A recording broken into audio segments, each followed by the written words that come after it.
Então você que pode aí, abra a sua Bíblia, João capítulo 17, Evangelho de João,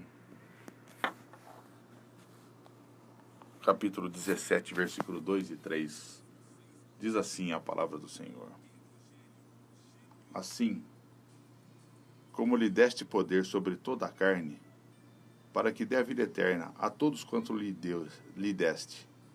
E a vida eterna é esta, que te conheçam a ti só, por único Deus verdadeiro, e a Jesus Cristo, a quem enviaste. Assim como lhe deste poder sobre toda a carne, para que dê a vida eterna a todos quanto lhe deste. E a vida eterna é esta, que te conheçam a ti, e por único Deus verdadeiro, e a Jesus Cristo, a quem enviaste. Irmãos, como eu abri falando, realmente o poder do Evangelho, ele é libertador na vida de um cristão, de uma pessoa, né? Ele muda a vida. Ele dá a condição de um novo princípio.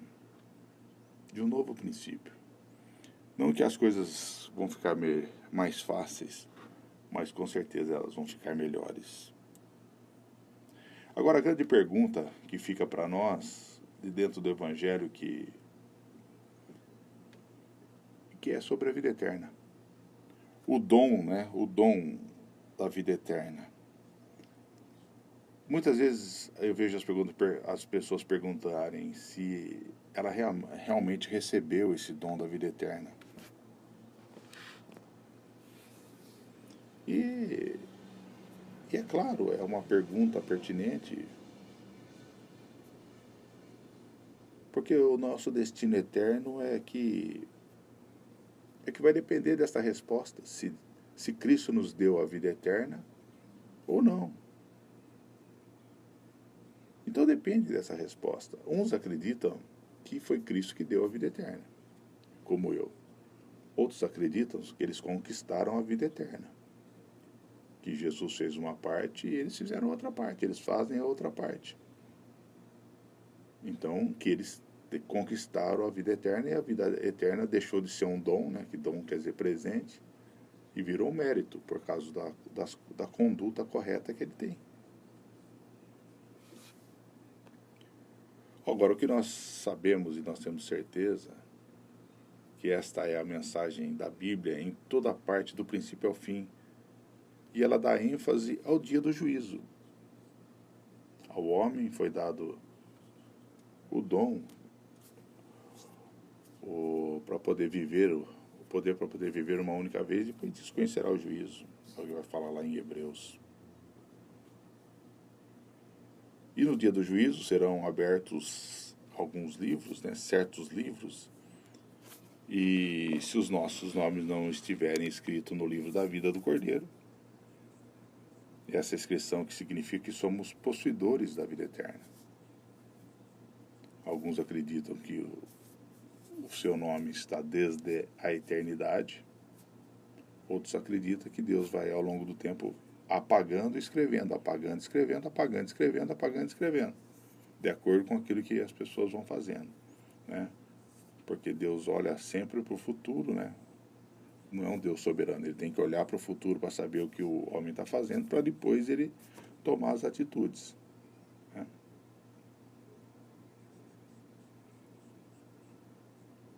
E se o seu nome não estiver escrito nesse livro, você não possui a vida eterna.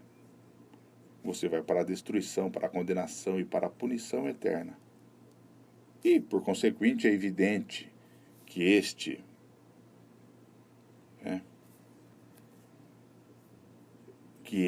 é o mais importante de todos os temas, e não somente do ponto de vista do nosso destino eterno. Eu sei que nós temos que falar disso primeiro, porque é um assunto mais sério, e também é o mais importante no ponto de vista de nossa vida nesse mundo, e do gozo e do sucesso dessa vida no sentido mais elevado. Muitos acham que eles estão no Evangelho ou vão a Cristo para que eles tenham uma vida de sucesso e uma alegria somente aqui. Agora, uns chegam ao ponto de prometer para você uma vida de alegria e de sucesso aqui e, consequentemente, você ainda ganha a vida eterna de brinde. Porque a vida eterna é um brinde do que você conquistou aqui.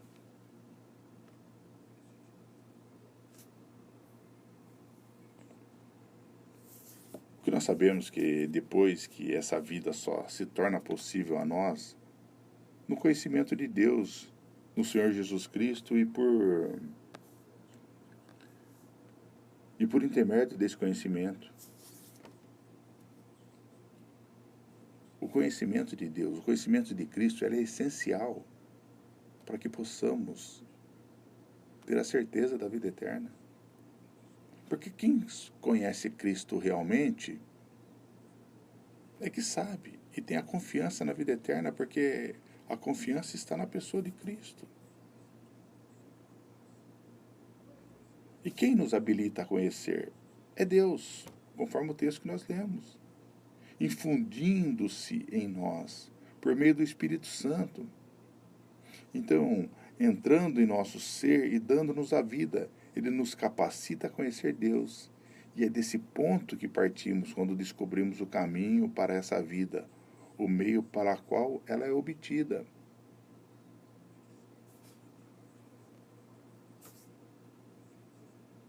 Eu quero dar um pouquinho de ênfase, eu acho necessário eu dar uma ênfase à palavra conhecer, que te conheçam, a fim de assinalar que não significa meramente conhecimento intelectual. Conhecer, no que a palavra que Cristo está falando, que João narrou, é uma palavra forte e vigorosa.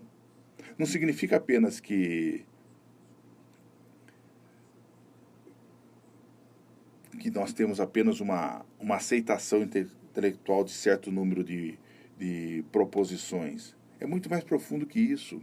Quando Deus falou aos filhos de Israel por intermédio do profeta Amós, disse: de todas as famílias da terra, a vós somente conheci. Amós 3:2. E, obviamente, não significa que Deus não sabia da existência das outras nações. Essa palavra conhecer significa a vós somente conheci intimamente.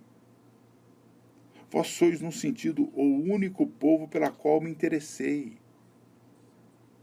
Eu sei que soa meio duro para algumas pessoas isso. Né? Parece que não é justo. Então é mais fácil eu colocar o mérito no homem. Eu vou conhecer Deus por causa dos meus méritos, daquilo que eu fiz. Não porque Jesus Cristo se apresentou a nós. Não porque ele diz na tua palavra ao Pai que ele vai fazer nós conhecermos o Pai.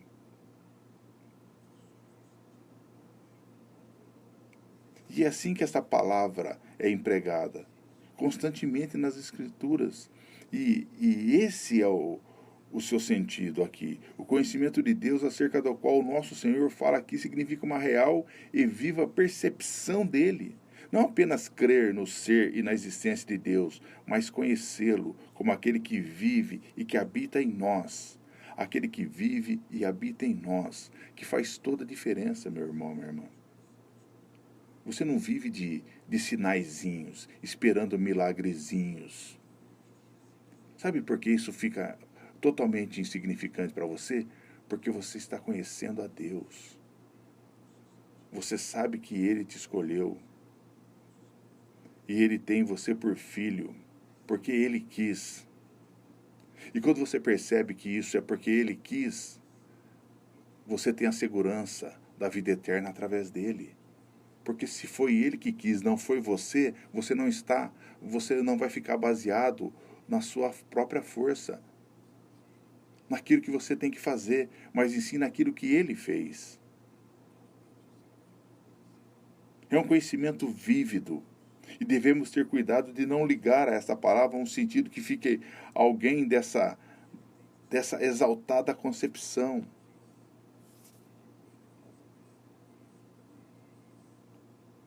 E falando isso, nós podemos ir um pouquinho adiante para considerar exatamente o que isso significa.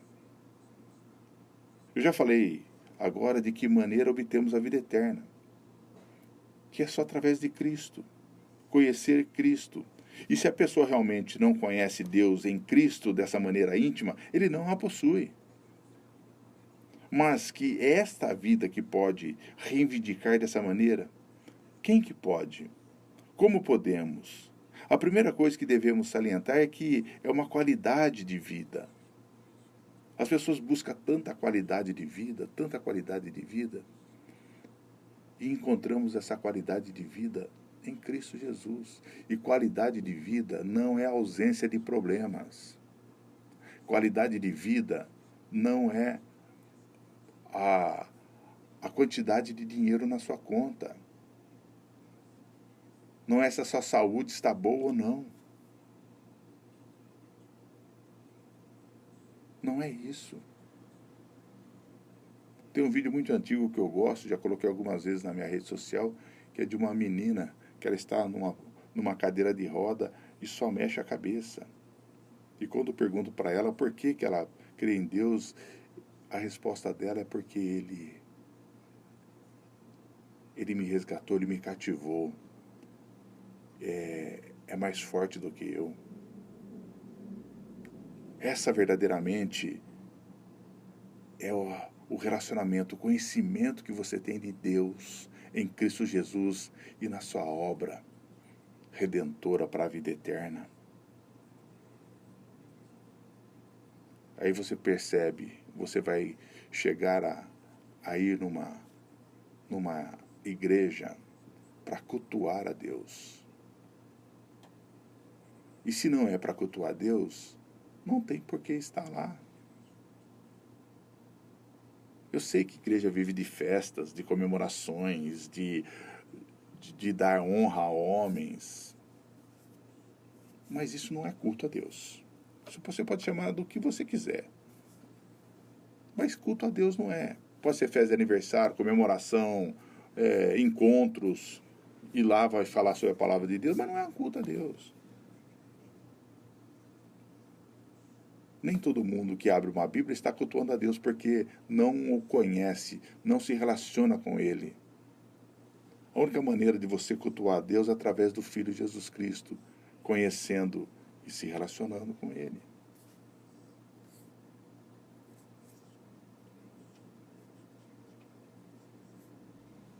Então deve-se conceber a vida eterna em termos de qualidade, antes do que de mera quantidade ou duração. Não significa que o elemento extensão e duração não entra, porque entra. Entretanto, além e acima disso está a questão de qualidade, o fator a qual as Escrituras sempre dão ênfase. O nosso Senhor fala disso nesses termos: eu vim para que tenham vida e a tenham com abundância. João 10:10. Vemos, pois, que, de acordo com as Escrituras, o que nos é oferecido é uma espécie e classe de vida que nos está disponível neste presente tempo e continuará durante todo o resto das nossas vidas nesse mundo. E ainda mais importante, irá eternidade adentro, além da morte, além do sepulcro. É isso realmente que significa a vida eterna. Eu sei, irmãos, que eu falo algumas coisas aqui, às vezes eu tento pausar para falar de uma maneira que seja compreensível. E eu sei que sem o Espírito Santo fica muito difícil compreender tudo isso, porque o que você ouve dentro das igrejas é só bênção. Deus vai dar, ora agora para isso, ora por aquilo, busca aquilo outro, você vai achar aquilo que você veio buscar e... Mas o Evangelho é tão mais profundo que isso, irmãos. Você conhecer a Deus, Deus se deixar conhecer a você através do Filho, é algo maravilhoso. Então eu preciso dar ênfase em ambos esses aspectos. O espantoso, nossas palavras, é que o cristão é alguém que pode receber aqui nesse mundo, agora, no presente, algo da própria vida da glória.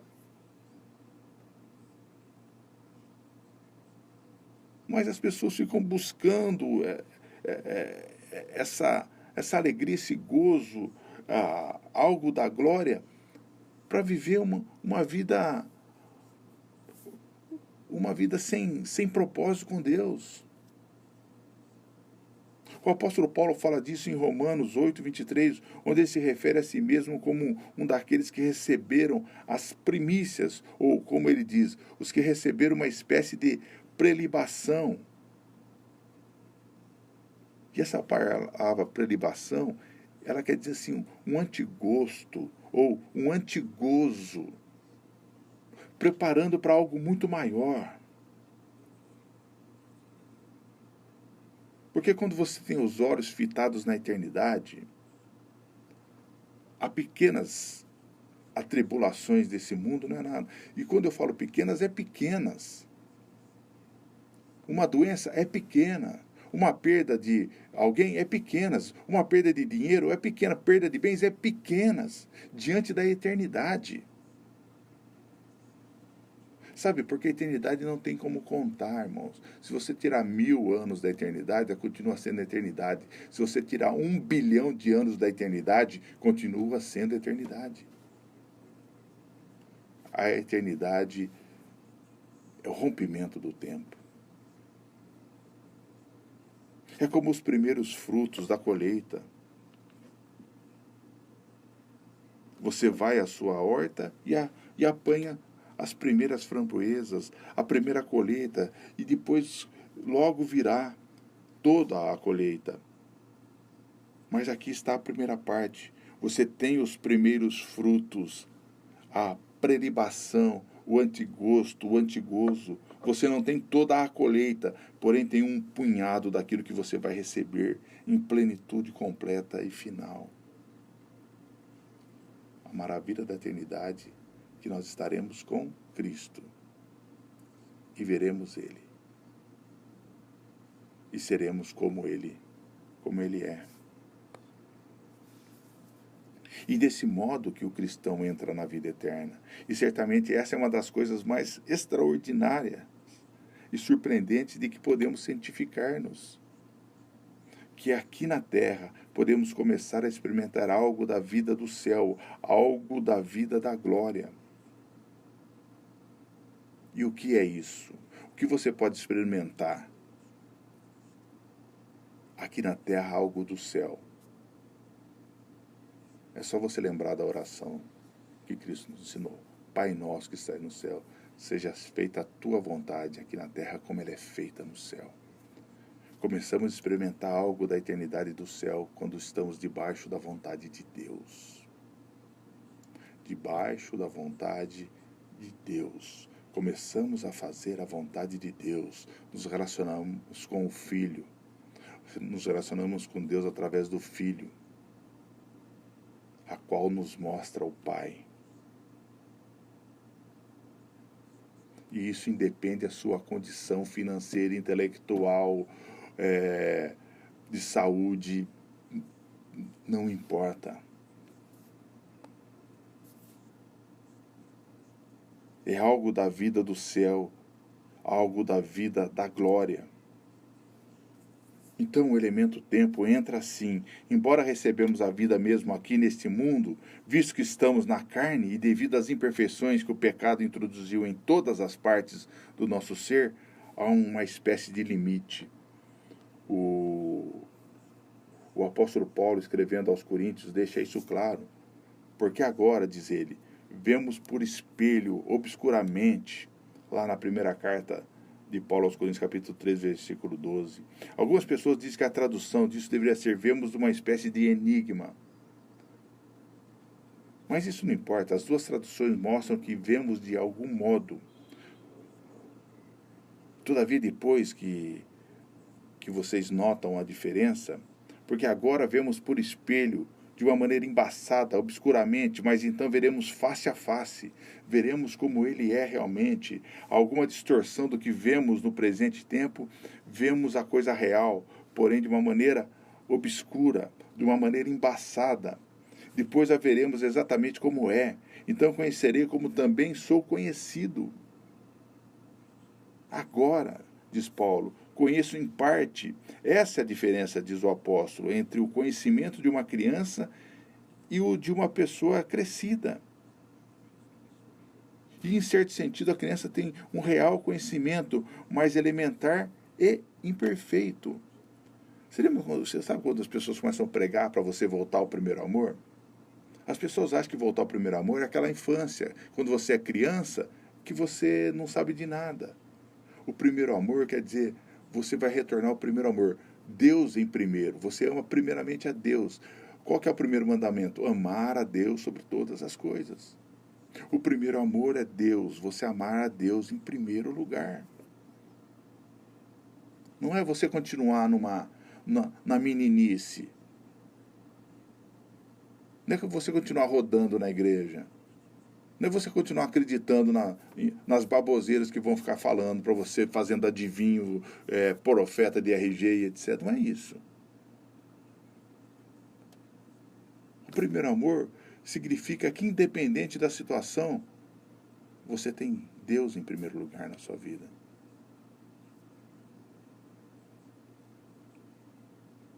É o relacionamento do amor, como o apóstolo Paulo vai falar na primeira carta, no capítulo 14, em Coríntios. O amor de Deus, o amor ágape, o amor que não espera nada em troca. As pessoas, muitas vezes, elas ficam buscando coisas no casamento, no relacionamento, porque elas amam e esperam sempre alguma coisa em troca daquele amor. E a nossa imperfeição faz com que tenhamos problemas.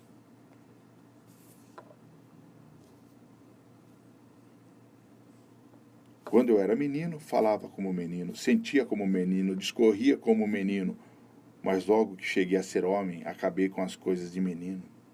Exatamente essa é a diferença, diz Paulo, entre a vida eterna nesse mundo e a vida eterna que vamos gozar na glória. A vida é a mesma, só que aqui é parcial e imperfeita, como por espelho, obscuramente. Contudo, graças a Deus, é isso que nos é oferecido mesmo nesta vida e nesse mundo. Esse relacionamento com Deus, Ele sendo perfeito e nós imperfeitos. Podemos começar a vida da glória aqui na terra. Frutos celestes em solo terrestre podem crescer.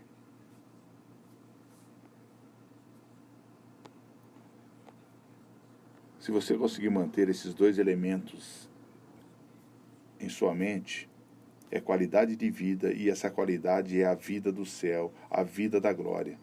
Começamos essa vida aqui, podemos tê-la agora e ela continuará, crescerá, aumentará e finalmente crescerá naquela vida de perfeição, quando veremos como o rosto inteiramente descoberto e conheceremos como também somos conhecidos por Ele. Jesus fala, se você tivesse uma fé como um grão de mostarda. É interessante esse texto. Uns falam que do tamanho do grão, não é do tamanho do grão de mostarda.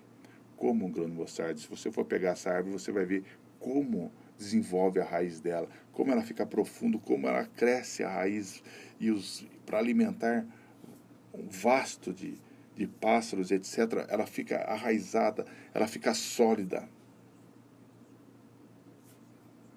Que possamos desenvolver nossa fé como um grão de mostarda. E penso que esta é uma das coisas mais comoventes que o homem pode aprender nessa vida. E por isso é que eu estou fazendo um sumário dela dessa maneira, que é nos possível a nós cristãos receber aqui e agora algo desta vida que o Senhor Jesus Cristo desfrutou pessoalmente. Ele desfrutou essa vida eterna quando esteve aqui na terra, e o que Ele oferece e o que Ele dá diz-nos, é algo desta vida, para que dê a vida eterna a todos quanto lhe deste. Quem lhe deu a Cristo foi o Pai, foi Deus. Por isso nós temos a confiança nele. Assim, pois, tendo descrito em termos gerais, nós podemos tentar entender um pouco mais pessoalmente e ver o que exatamente diz respeito a esta vida. Vamos ver o que o Novo Testamento fala a respeito disso. Ele nos diz, como resultado de possuirmos essa vida, tornamos-nos filhos de Deus. Porque todos sois filhos de Deus, diz o apóstolo Paulo em Gálatas 3:26. Outra frase empregada por João em sua primeira carta é que somos nascidos de Deus, 1 João 5:1. E em João 3:8 lemos que somos nascidos do Espírito. O apóstolo Pedro descreve isso dizendo que nós tornamos participantes da natureza divina. A segunda carta de Pedro 1:4, ele dá uma declaração estupenda. No outro lugar, ele nos diz que fomos gerados de novo, lá em 1 carta de Pedro 1:3. Fomos regenerados. Todas essas expressões e também outras são empregadas no Novo Testamento a fim de proporcionar-nos certa concepção e algum entendimento da qualidade e da natureza da vida eterna. E foi com a finalidade de nos dar esta vida maravilhosa que o Senhor Jesus Cristo veio ao mundo. Por isso ele foi para a cruz, por isso foi sepultado e ressuscitou para que eu e vocês nos tornássemos filhos de Deus, nascidos de Deus, participantes da natureza divina, que fôssemos regenerados e criados de novo e recebêssemos uma nova vida. Mas eu tenho que falar algo para vocês apressadamente, antes que me interpretem mal. É muito importante não desvirtuar nenhum desses grandes exaltadas expressões que a Bíblia nos mostra. Nenhuma delas significa que eu e vocês nos tornamos divinos. Nenhuma delas fala isso. Não deixamos de ser humanos. Nós somos seres humanos. Nós não nos tornamos deuses. Jamais devemos inserir esse sentido nessas grandes expressões, nessas grandes declarações bíblicas. Não significam que a essência divina, por assim dizer, é infundida em nós. E eu coloco isso de uma forma negativa porque alguns de igreja, dos místicos, cruzaram a linha e ensinam exatamente isso, que você é um pequeno Deus. De fato, vocês veem isso frequentemente no ensino católico romano, e como a igreja evangélica ela está, ela é um braço da igreja católica, porque alguns não fizeram a reforma. Elas voltaram a pegar, a comer, se alimentar dos ensinos católicos.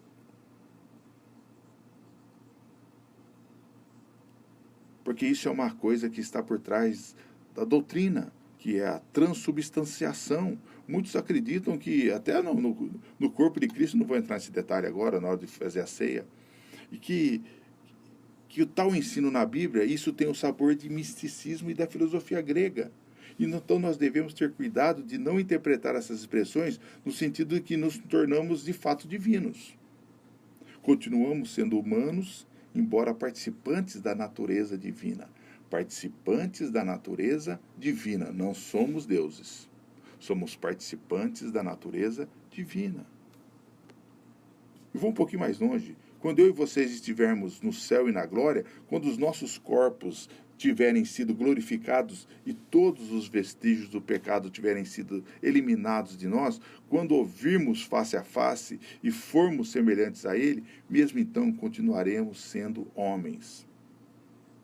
Não seremos homens Deus como Jesus Cristo. Continuaremos sendo homens. Continuaremos sendo do gênero homem, mas homem glorificado, homem perfeito. Não vamos transfigurar-nos ou transformar-nos em Deus.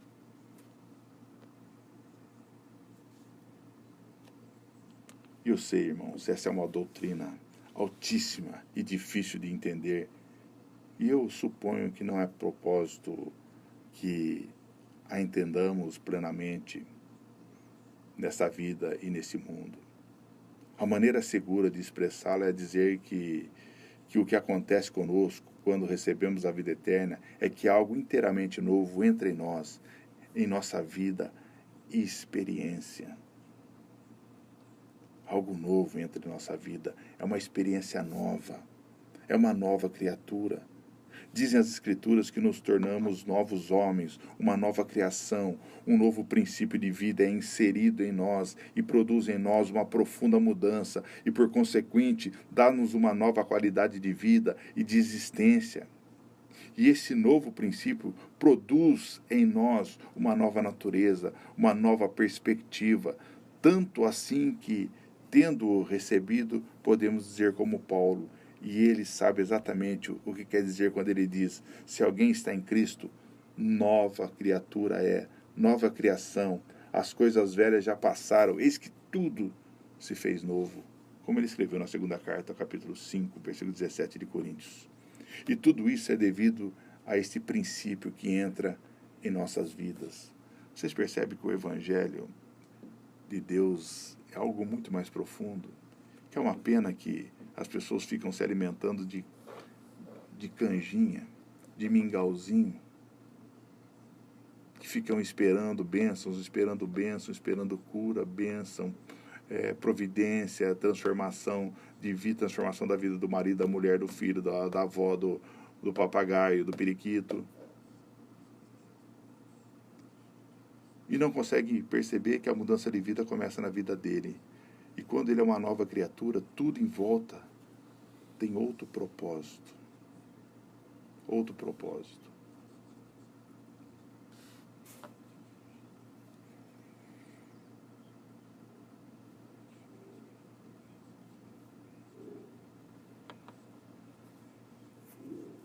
Então, irmãos, elas perguntam o que acontece quando um homem recebe essa nova vida, o que acontece quando ele nasce de novo.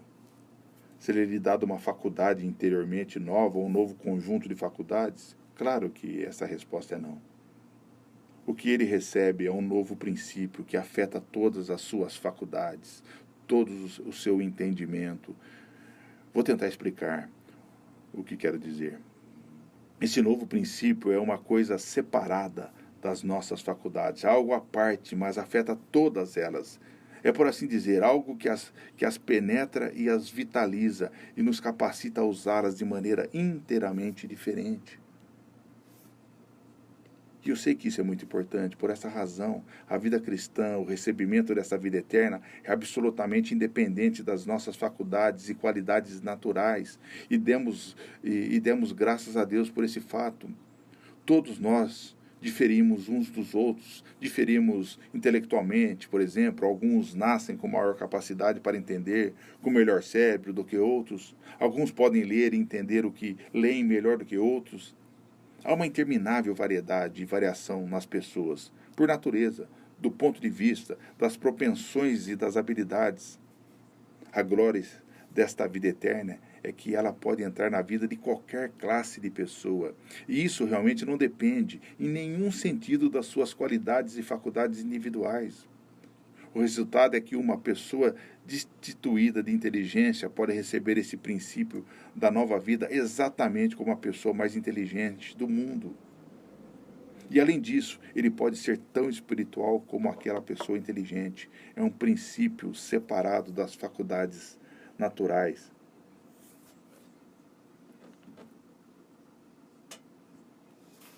E, naturalmente, ao mesmo tempo, um princípio que pode usar as faculdades naturais. E é por isso que, quando Deus quer um grande mestre do evangelho cristão, ele escolhe um homem como Paulo. Sim, porém Paulo não era mais cristão que as pessoas mais ignorantes da igreja de Corinto. É o princípio que importa. Não devemos considerar isso meramente um termo de entendimento e capacidade. É algo muito mais maravilhoso e mais glorioso que isso. É por isso que Paulo pode dizer em 1 Carta aos Coríntios 1:21, visto como na sabedoria de Deus o mundo não conheceu a Deus pela sua sabedoria, aprove a Deus salvar os crentes pela loucura da pregação. A pregação de você falar sobre Deus, de você anunciar o que é o Evangelho. Deus diz ele, toma os ignorantes e por meio deles confunde os sábios, e toma os fracos e confunde os fortes, devido a esse novo princípio que ele introduz. E qual, então, é o princípio que ele introduz? Qual será, então, o efeito da introdução desse princípio? Esta vida eterna acerca da qual estamos falando é, como eu disse, uma coisa que afeta inteiramente o homem, mas é especialmente interessante observar como esta vida afeta o entendimento e a apreensão das coisas espirituais por parte do homem. E a maneira de examinar isso é contrastar o homem natural não regenerado, o homem não cristão, com o homem cristão. Que, segundo as Escrituras, o homem natural está espiritualmente morto. O homem natural está espiritualmente morto. Se existe alguém para quem essas coisas acerca das quais estou falando são de fato completamente sem sentido, são as pessoas que estão mortas, espiritualmente mortas. Eu entendo as Escrituras, significa que tal pessoa está espiritualmente morta e não recebeu a vida eterna, porque, como Paulo diz, o homem natural não compreende as coisas do Espírito de Deus, por lhe parece loucura. São sem sentido para ele, como uma língua estranha, ele se aborrece com aquilo que está ouvindo.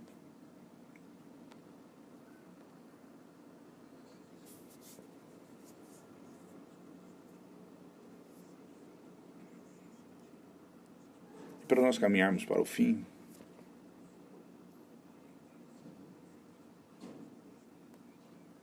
Paulo vai falar, né? Porque quem conheceu a mente do Senhor para que possa instruí-lo? E Paulo dá essa resposta de uma maneira estupenda, mas nós temos a mente de Cristo. Ele não quer dizer com isso que temos o conhecimento perfeito que Cristo tem. Ele quer dizer que temos o entendimento espiritual do próprio Cristo. Ele nos deu e nós o recebemos como um dom que dele nos vem. E esse é um dos aspectos da vida eterna, a mente de Cristo. Isso significa o novo homem, o homem que recebeu esse dom da vida eterna, tem interesse pelas coisas espirituais. O outro homem não o tem, porém o novo homem o tem. E começa a considerar-se de uma nova maneira. Ele se dá conta de que não é um mero animal enviado a este mundo para comer, beber, dormir e fazer dinheiro, não.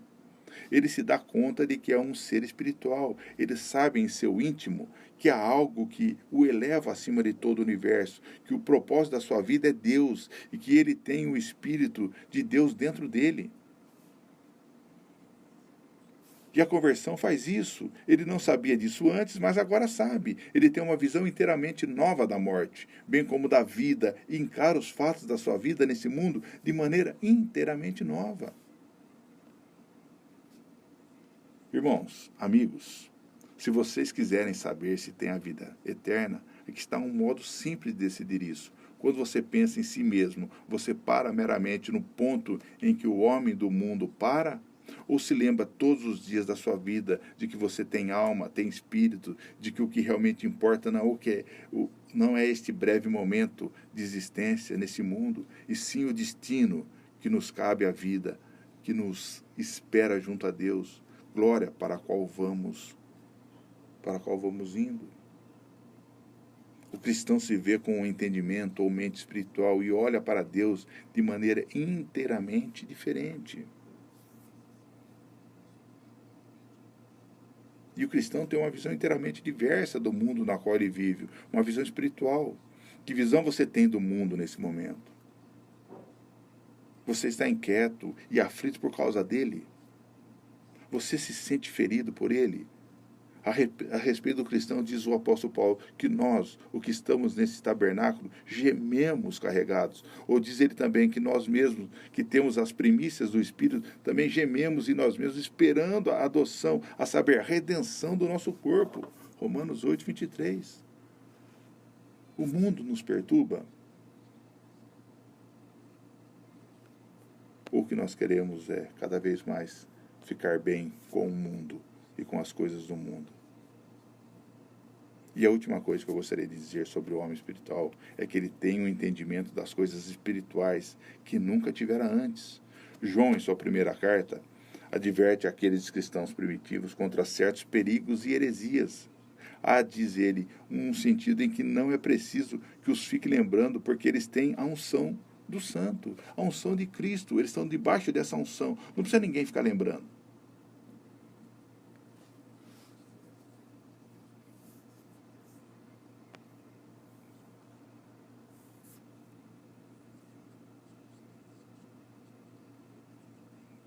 Eu sei que há os que dizem, né, dentro desse evangelho atual, ou esse contemporâneo evangelho, muitos dizem não entender porque um homem teve que morrer na cruz por todos. Mas o cristão entende. O cristão entende a obra da cruz. Ele não acha que é um trampolim para ele se dar bem na vida. Ele entende a obra da cruz. Ele não pode entender plenamente a doutrina da expiação, porém para ele não é nenhum problema o fato de que os pecados do mundo foram lançados sobre o corpo inocente do Filho de Deus. Ele tem a mente de Cristo, ele tem um entendimento dessas coisas por meio da unção do Espírito Santo. As verdades espirituais não lhe são estranhas, são vida, são tudo. Ele tem prazer nelas, ele vive por elas. E o seu único desejo é conhecê-las mais e mais. E a pergunta que fica é: você recebeu a vida eterna?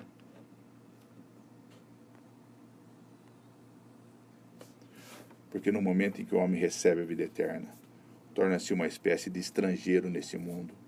Os cristãos são peregrinos, forasteiros, viajantes, homens que têm seus olhos postos e fixos na espera da glória.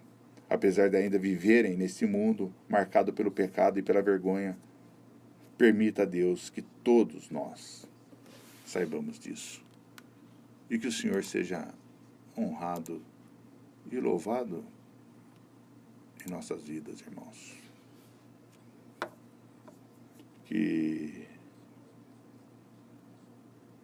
se você sabe que não o tem, se você percebe que você não tem a vida eterna, confesse a Deus e peça-lhe que dê a você por seu espírito. Se a tem, demore-se sobre ela para que cresça na graça e no conhecimento de Deus e seja transformado de glória em glória, enquanto observa e contempla, enquanto nós esperamos esse grande dia, que está breve para nós. Cada dia fica mais perto. Que Deus nos ajude, que o Senhor abra o nosso entendimento. Em nome de Jesus Cristo.